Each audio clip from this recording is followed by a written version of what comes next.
করছে কি কামটা কি 18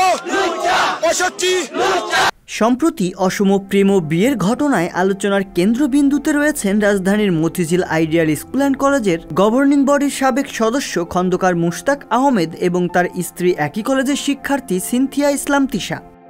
তাদের সম্পর্কের টানাপোড়েন পৌঁছেছিল আদালত পর্যন্ত। সেই ঘটনার পর ফের এই দম্পতি আলোচিত হয়েছেন চলমান বইমেলাকে কেন্দ্র করে।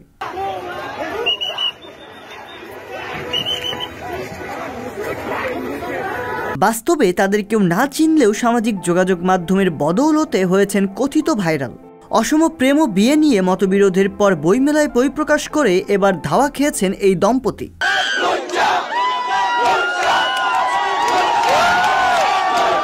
বইমেলাতে চাইলেই যে কেউ যে কোনো বই ছাপিয়ে তার প্রচার আর প্রসার ঘটাতে পারেন। সামাজিক যোগাযোগ মাধ্যমের কল্যাণে সেই প্রচার আর প্রসার এক প্রকার কৃত্রিমভাবেই চলছে। এবারের বইমেলায় মুশতাক আহমেদ তার স্ত্রী তিশাকে নিয়ে 2টি বই প্রকাশ করেছেন, যার নাম দিয়েছেন তিশার ভালোবাসা ও তিশা অ্যান্ড মুশতাক। বই দুটি প্রকাশ করেছে মিজান পাবলিশার্স। নোংরা কিছু না থাকে এবং প্রাপ্তবয়স্ক দুজন যদি শরিয়া এবং দেশের আইন মেনে কিছু করে, সেই ক্ষেত্রে কিছু অসমতা থাকলেও তা মেনে নেওয়া সমাজ এবং ব্যক্তির জন্য মঙ্গলজনক।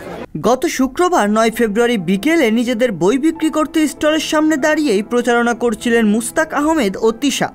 এরই মাঝে আশেপাশে জড়ো হওয়া ক্রেতা দর্শনার্থীরা ভুয়া ভুয়া ও ছিছি বলে দুয়োধ্বনি দিতে থাকেন। অনেকেই চড়াও হন তাদের ওপর।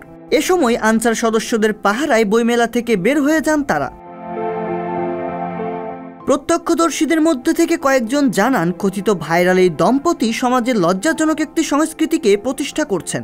একই সঙ্গে বই লিখে সেই ঘটনাকে ছড়িয়ে দিচ্ছেন আরও অনেকের মাঝে। এ কারণে সাধারণ ও সচেতন মানুষরা তাদের বইমেলা থেকে বিতাড়িত করেছেন।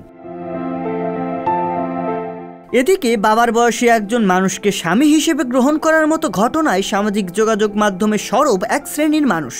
কেউ কেউ দাবি করছেন তিশা টাকার প্রলোভনে বিয়ে করেছেন মুশতাক আহমেদকে। তাদের এই অসম সম্পর্কের ঘটনাকে সহজভাবে না নিলেও তাদের দেখা পেলে মুঠোফোনে সেলফি নিতে ব্যস্ত হয়ে যান অনেকেই।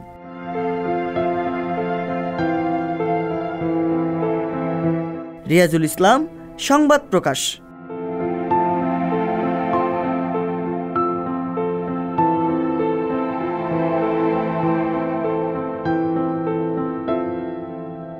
সংবাদ, ফিচার ও অনুষ্ঠানের জন্য ভিজিট করুন সংবাদ প্রকাশের ওয়েবসাইট এবং যুক্ত থাকুন ফেসবুক পেজ ও ইউটিউব চ্যানেলের সঙ্গে।